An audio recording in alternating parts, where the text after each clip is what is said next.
Une grue pour Grand'ma.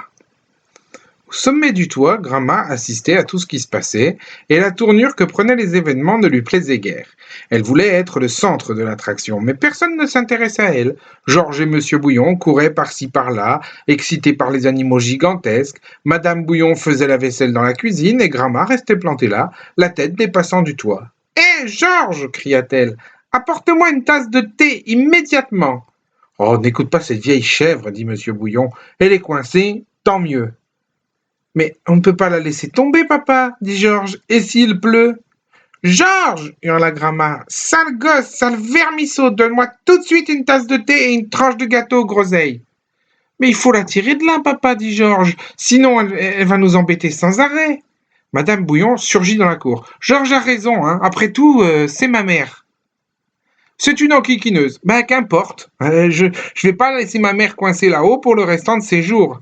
Finalement, Monsieur Bouillon téléphona à une société de dépannage. Envoyez-moi aussitôt votre plus grande grue.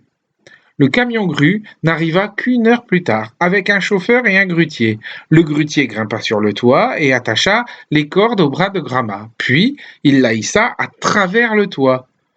D'une certaine façon, la potion avait amélioré Grand'ma.